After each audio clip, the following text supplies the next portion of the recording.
Estimados amigos, feliz tarde para todos.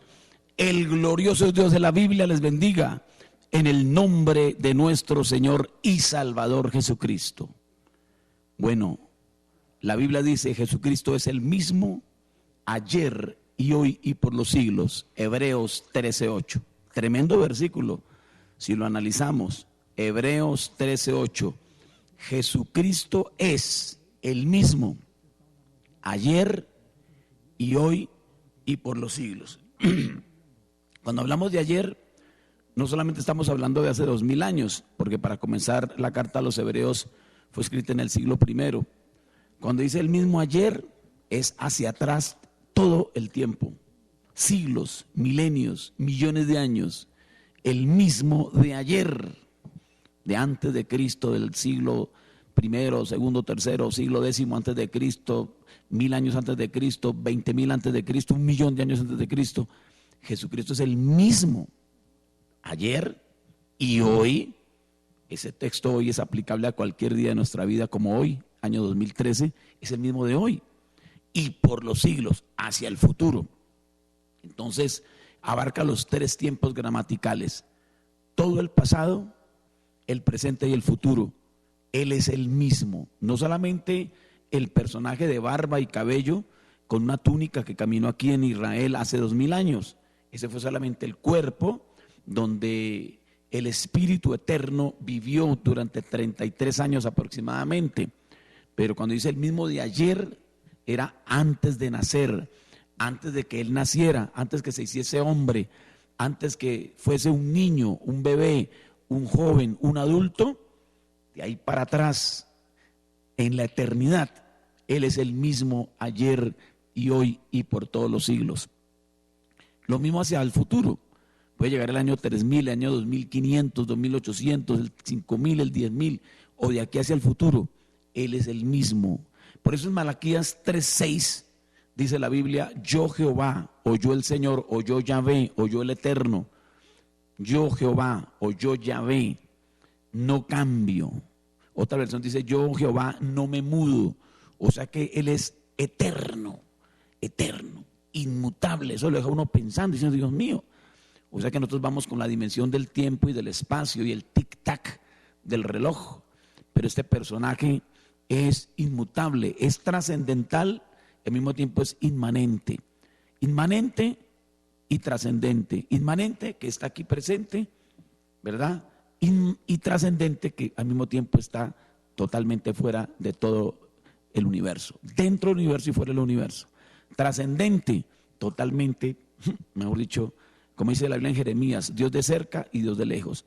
Este personaje ha dicho en su Biblia, y nosotros le creemos por la palabra eterna de Dios, que sí es verdad lo que su gloriosa palabra dice, y lo creemos. Dice: he aquí que yo soy Jehová, Dios de toda carne. ¿Habrá algo que sea difícil para mí? ¿Habrá algo difícil para Dios? Bueno, cuando uno lee la Biblia, algunas personas, y yo digo con respeto, pueden decir: eso, el papel puede con todo, y eso le añadieron, y le quitaron, y le pusieron, y le acomodaron. Aún hay gente, bueno, tienen derecho a hablar y a pensar, gente que dice que Jesús quizá ni existió. Dicen: no, eso fue que lo inventaron, un personaje mítico, lo inventaron. Hay gente que piensa eso, y nunca existió. Otros dicen: bueno, sí existió, pero no resucitó. Otros dicen: bueno, lo que pasa es que, bueno, hay 20,000 cosas hablando de Él. Pero cuando decimos que Él es el mismo ayer y por los siglos, entonces tenemos un mensaje para este tiempo final, donde Dios, a través de un ser humano, no exaltando al humano ni haciendo del humano algo importante, pero Dios se manifestó a través de un ser humano llamado William Marion Branham. Han habido muchos mensajeros que Dios ha enviado, pero este es un caso especial, porque desde que era niño, él ni siquiera tuvo que hacer nada para obtener lo que él obtuvo. William Marion Branham, 777, William 7, Marion 7, Branham 7. Desde los días de Abraham teníamos Abraham 7 letras, Abraham 7 letras. Y hoy para la simiente de Abraham tenemos un mensaje, pero esto es un poquito, ¿cómo decirles?, difícil en el sentido que es para los elegidos predestinados. Por la Biblia uno lee que sí hay predestinados y elegidos. La Biblia dice a quien Él lo quiera revelar. Se predica para todos, pero no es para todos. De manera que entra la doctrina difícil, pero es bíblica, innegable. Es un problema, eso sí, teológicamente se han roto la cabeza desde los días de San Agustín de Hipona, hablando de la predestinación, no se llegó a ninguna conclusión. En los días de Juan Calvino, en los días de Jacobo Arminio, y todavía es un tema que no se ha llegado, ni se trata este tema prácticamente, pero es bíblico. Dios conoce el fin desde el principio.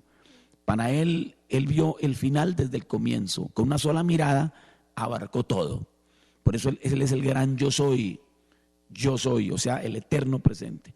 Y Dios en sus planes mensajeros, vino en el Antiguo Testamento los profetas desde antes del diluvio, como Abraham, que dice en Génesis 27, dice Abraham, que fue profeta. Mire que hay profetas desde antes de la ley, mucho antes de la ley, ya tenemos nosotros un profeta. Génesis 27, devuelve la mujer a su marido porque él es profeta. Génesis 27, o sea que Abraham fue un profeta mucho antes de la ley de Moisés. Siglos después vino la ley mosaica en el monte Sinaí, y con Moisés comienzan los profetas de la ley. Los profetas de la ley abarcan desde Moisés hasta Juan el Bautista. Con Juan el Bautista terminan los profetas de la ley, como bien dice Lucas 16:16, la ley y los profetas eran hasta Juan. O sea que con Juan se terminan los profetas de la ley, mas no de la Biblia, no de la Biblia, solamente del Antiguo Testamento de la ley, porque después de Juan llega Jesús, que es el profeta prometido en Deuteronomio 18:15, donde dice la Biblia, profeta les levantaré. Dios promete un profeta como Moisés, Deuteronomio 18:15, ese es Jesucristo. Y Jesús por eso dijo, no hay profeta sin honra sino en su tierra. La samaritana dijo, veo que eres profeta. Dijo la Biblia, Jesús de Nazaret, que fue varón profeta. Entonces él vino como profeta después de Juan. Lucas 24:19, Jesús Nazareno, que fue varón profeta. Y así hay un montón de textos donde Jesús se presenta como ese profeta que prometió Moisés, que vendría después de Juan. Por eso dice la Biblia claramente, ¿verdad?, que el Señor Jesús estaba cumpliendo ese glorioso ministerio. Por eso dice la Biblia en Lucas 7:16, todos tuvieron miedo y glorificaron a Dios diciendo, un gran profeta se ha levantado entre nosotros y Dios ha visitado a su pueblo. Un gran profeta, Jesús. Dios visitando a su pueblo, Lucas 7:16. Y también tenemos en Mateo capítulo 21, donde dice la Biblia en el verso 11, ¿quién es este? Este es Jesús, el profeta de Nazaret de Galilea. Entonces, ese es Jesús, profeta después de Juan, no un profeta más. Ellos eran profetas del Señor. Jesús no era un profeta del Señor, Él era Dios, el profeta, como el Hijo del Hombre.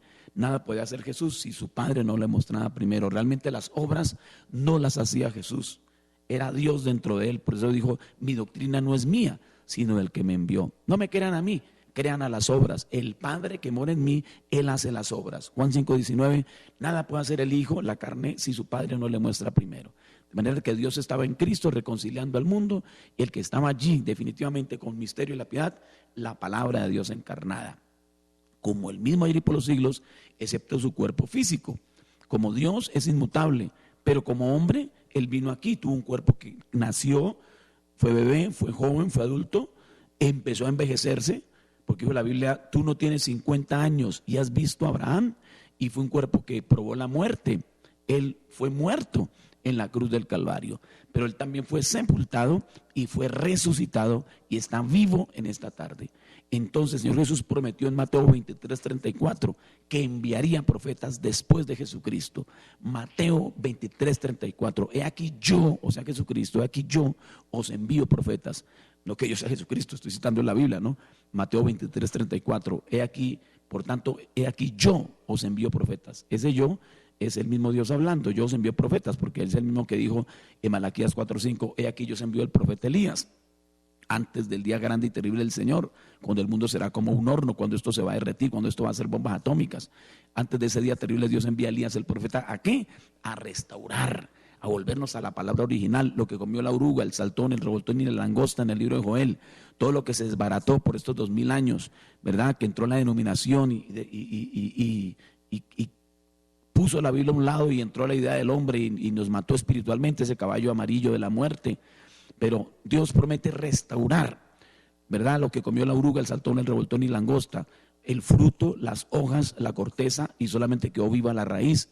Pero de la raíz volvió a surgir por el árbol, de nuevo la corteza, surgieron otra vez las ramas y por último el fruto. De manera que Dios restaura su iglesia a través de un profeta, como dice Malaquías 4:5. He aquí yo os envío el profeta Elías antes que venga el día de Jehová grande y terrible. Él hará volver el corazón de los padres a los hijos y de los hijos a los padres. Tiene doble cumplimiento.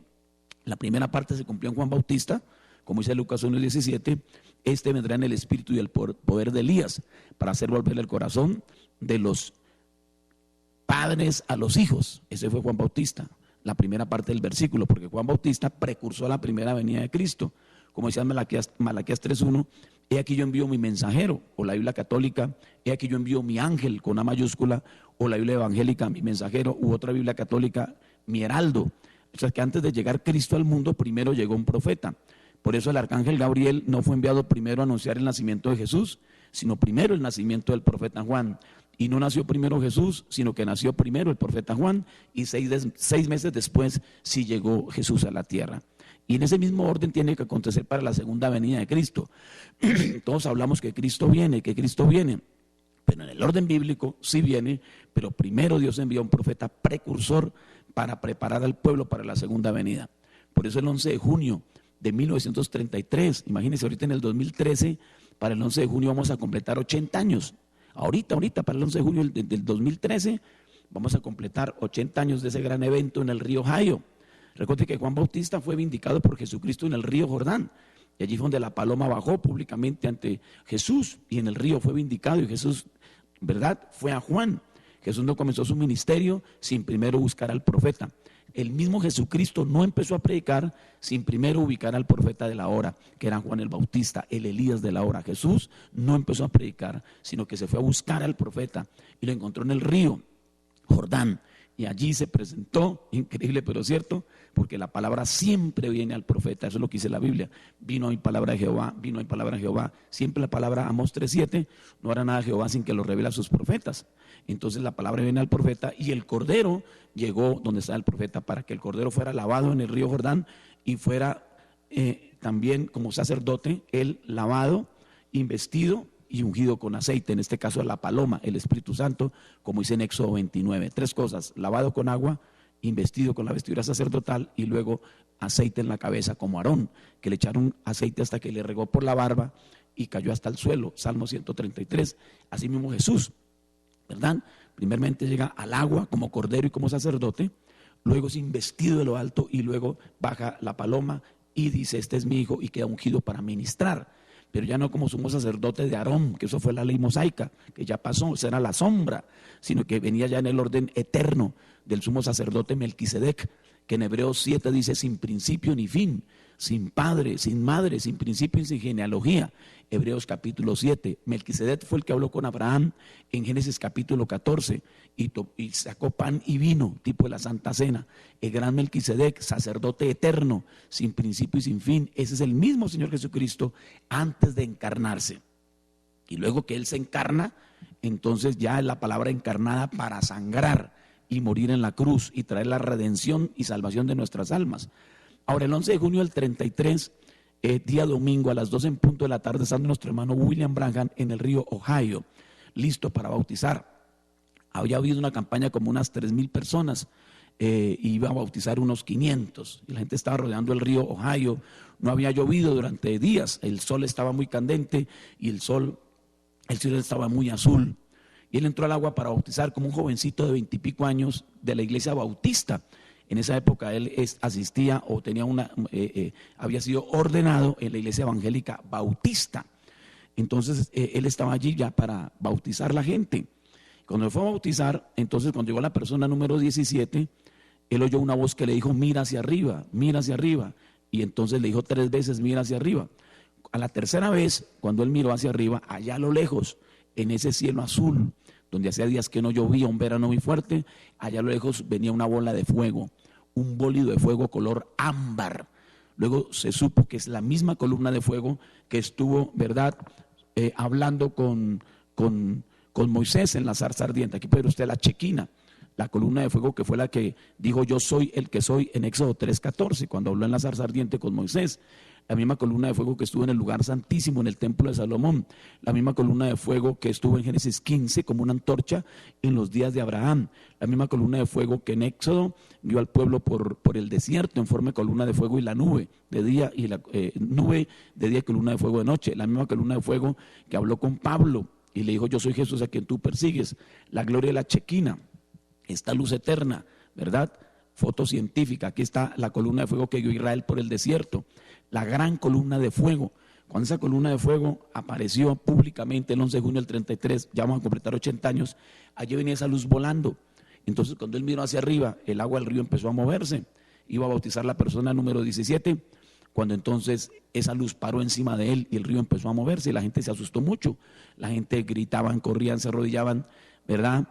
Entonces la voz dijo así, estas palabras: así como Juan el Bautista fue enviado para precursar mi primera venida, tu mensaje precursará mi segunda venida. Repito esas palabras.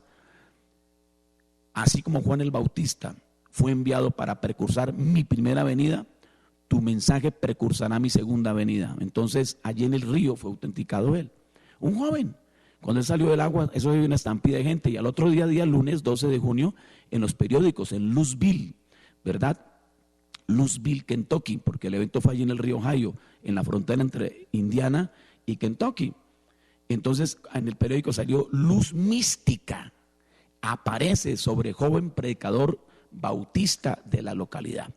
Bueno, ese fue un evento muy tremendo y no era la primera vez que aparecía esa luz, sino que cuando él nació, el 6 de abril de 1909, en una cabaña, no trae la foto, lástima, una cabaña de troncos, muy humilde, en Kentucky, una cabaña de campesinos, una cabaña demasiado humilde y sencilla. 6 de abril, día martes, al amanecer, todavía no había clareado el día, cuando en esa cabaña humilde de troncos, en medio del campo, no muy lejos donde nació Abraham Lincoln, allí entonces, cuando entró esa columna de fuego sobre la mamá del niño, Billy Branham, entonces la luz iluminó todo ese cuarto y sonaba como un bólido de fuego, y allí apareció esa luz. Entonces ellos se asustaron mucho. El papá era católico irlandés, aunque no eran profesantes de catolicismo, pero como irlandés, había llegado como inmigrante a Estados Unidos, un leñador, gente del campo. La mamá, una medio india campesina cherokee, que realmente el indígena es el verdadero americano. De manera que entonces, esto es una cosa bien tremenda, y cuando eso ilumina ese cuarto, ellos no saben qué pasa, y así como esa luz entró, se fue. A los 6 meses vino un pastor bautista, un reverendo, y le preguntaron: hermano pastor, ¿qué es lo que pasó? Que cuando este niño nació, una luz alumbró todo este cuarto, toda esta cabaña. Dijo: seguramente un rayo solar. Dijo: no, pues que el sol no había salido. ¿Algún espejo? No hay espejo. Entonces eso quedó allí y simplemente la noticia corrió por las montañas, que al nacer ese niño algo raro pasó. Pero el tiempo pasó, y cuando él tenía 7 años, que iba cargando agua para sus padres, entonces fue a traer el agua y él paró a descansar debajo de un árbol álamo blanco. Él venía llorando porque no pudo ir a la pesca con los otros niños, sino que se vio obligado a traer agua para llenar el alambique, donde el papá de él, como buen irlandés católico, fabricaba el whisky de maíz. Entonces no era hijo de creyentes en el sentido de que fue que lo criaron como cristiano evangélico. No, era un hogar de borrachos y del mundo, donde destilaban el whisky, joven irlandés. Y él fue a traer el agua, pero cuando paró debajo de un árbol, allí sintió un ruido, como un viento que soplaba, un viento recio que soplaba, como dice en Job 38:1, un torbellino que le habló a Job. Todo esto cuadra con la Biblia. Hay 5 capítulos, si usted mira su Biblia, Job 38, Job 39, Job 40, Job 41, Job 42, haga una investigación usted y se da cuenta que hay 5 capítulos de la Biblia hablados desde un torbellino hablando con un hombre, Job, y Job, un hombre hablando con un torbellino, con Dios. 5 capítulos de la Biblia desde un torbellino, y en ese torbellino estaba Dios velado. Job 38:1, cualquier Biblia usted lo encuentra. Y usted mira bien que capítulo 38, capítulo 39, 40, 41 y 42, 5 capítulos desde un torbellino. Esto es bíblico. Jesucristo es el mismo ayer y por los siglos. Y de allí salió una voz que dijo estas palabras, porque él sentía ese ruido, pero miró y no había nada. Miró a los lados y no había nada, era una tarde quieta. Cogió los baldes y sonaba más duro. Y dijo, pero ¿qué es lo que suena? Soltó los baldes, un niño de 7 años de edad, descalzo, en la pobreza más grande de aquella época en Kentucky, familia del campo. Él dijo que es lo que suena, y cuando miró era encima de él. Allí encima del árbol había un torbellino girando y moviendo las ramas. Lo normal es que ese torbellino se fuera, pero lo raro es que llevaba mínimo 3 minutos allí produciendo semejante ruido, y cuando él se dio cuenta y miró bien y lo enfocó, de allí salió una voz masculina, profunda, una voz que dijo estas palabras: nunca fumes, nunca bebas, nunca deshonres tu cuerpo en ninguna manera, que cuando seas adulto tengo una obra para ti. Repitamos esas palabras que salieron del torbellino en 1916, cuando William Branham tenía 7 años de edad, allí en el estado de Kentucky, debajo de un árbol de álamo blanco, mientras que traía el agua para llenar el alambique que le ordenó el papá que fuera por el agua. Entonces allí la voz dijo: nunca fumes, nunca bebas. Imagínense, viviendo en medio de todo olía a trago, todo olía a whisky en esa casa.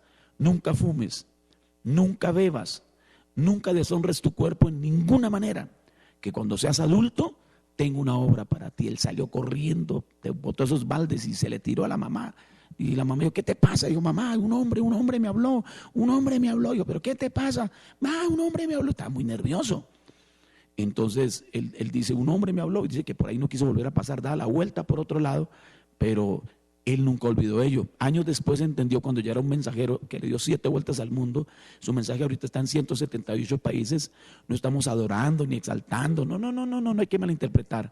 Hay que reconocer cuando Dios levanta un ministerio humilde, sencillo, pero con el poder sobrenatural para traer la demostración que Jesucristo es el mismo ayer y hoy por los siglos. Piénselo. Entonces, fíjese usted, nunca pudo fumar ni beber. Una vez iba a fumar porque le dijeron que él era una niña y que no era capaz de fumar, y él cogió el cigarrillo para fumar, pero sonó el torbellino, ya no lo vio, sino que sonó ese viento y le tocó botar el cigarrillo y no pudo fumar. En otra ocasión fue a tomar, porque un amigo del papá que estaba borracho dijo: dale un buen trago a Billy. Y el papá dijo: no le dé ese muchacho que salió afeminado. Él se ofendió mucho que el propio papá lo llamara niña. Entonces dijo el otro hombre: ¿verdad es una niña? Dijo: no, era el que le prestaba la canoa para ir a la pesca. Entonces le pasó la botellita de whisky, y cuando ya le iba a poner en los labios, bueno, eso era para que de una vez ya, de ahí para allá, un bebedor desde niño. La historia hubiera sido otra, pero no era él protegiéndose, era un misterio, era Dios protegiéndolo. De manera que, como Juan Bautista fue vindicado en el río Jordán y le fue dicho que no bebiera vino ni sidra porque era el Elías precursor, así mismo hay un Elías para este tiempo. Juan Bautista cumplió la primera parte de Malaquías 4:6, preparar el corazón de los padres a los hijos, o sea, los judíos ser preparados para la llegada al cristianismo. Pero mire que Gabriel no leyó la segunda parte del versículo de Malaquías 4:6. Allá en Lucas 1:17, cuando Gabriel citó el texto, no citó la segunda parte, porque la segunda parte dice: y de los hijos a los padres. Eso ya no le corresponde a Juan Bautista, sino al Elías de la segunda venida de Cristo. Volver el corazón de los hijos a los padres, o sea, regresarnos a la doctrina de los padres apostólicos, volvernos a la iglesia original del siglo I, volvernos a la doctrina de apóstoles y profetas, Efesios 2:20, regresarnos a la doctrina original, Hechos 2:42, volvernos como era la iglesia antes de que se volviera una denominación, regresar a la palabra pura y original.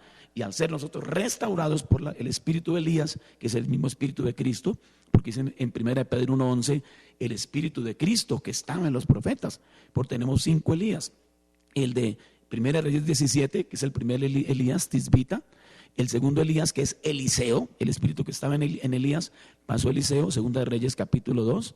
No una reencarnación, no, porque cuando Elías se fue en el carro de fuego, ¿verdad?, lanzó el manto y cayó a Eliseo, y Eliseo heredó el ministerio. No era una reencarnación, sino el ministerio. Luego un tercer Elías vino siglos después en Juan el Bautista, Lucas 1:17 y Mateo. Jesús dijo: este es el Elías que había de venir. Elías vino en Juan el Bautista. ¿Ve?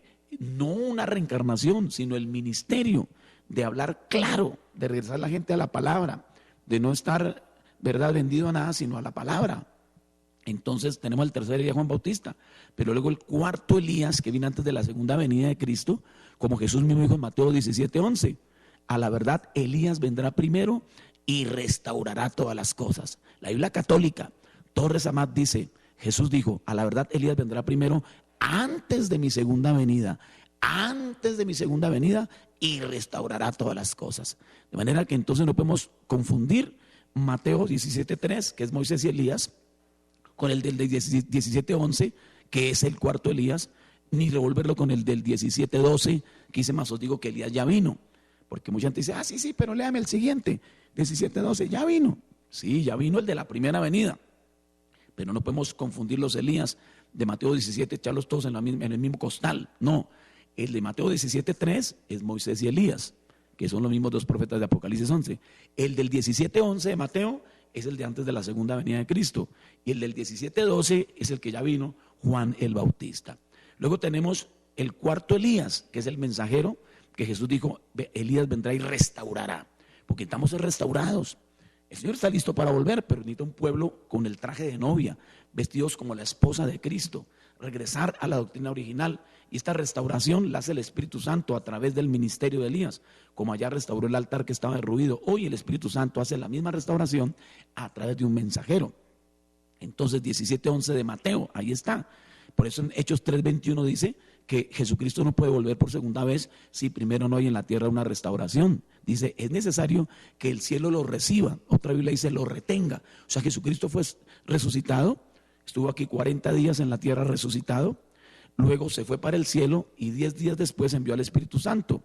Al llegar el Espíritu Santo a la tierra, Jesús queda en el cielo, ¿verdad? Durante las 7 edades de Apocalipsis 2 y 3, Éfeso, Esmirna, Pérgamo, Tiatira, Sardis, Filadelfia y Laodicea, 2000 años.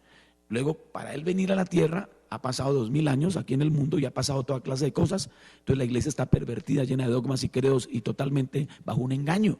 Entonces Dios envía al mensajero para restaurar. Por eso la Biblia claramente en Hechos 3:21 que Él está retenido en los cielos hasta la restauración de todas las cosas. O sea que este mensaje viene y restaura de nuevo y nos regresa a la fe apostólica, a la doctrina antigua, y no viene con bla, bla, bla, bla, bla, bla, bla, bla, bla, bla, sino con demostración de poder como no se veía desde los días de Jesucristo. Y aún mayor, porque en Juan 14:12 dice, mayores obras Él hará. Gracias por su atención. Dios bendiga a todos los hermanos de todas las denominaciones, católicos, evangélicos y todos los que ven este programa. Cordial saludo, muy buenas tardes. Le agradezco su atención. Dios los bendiga a todos.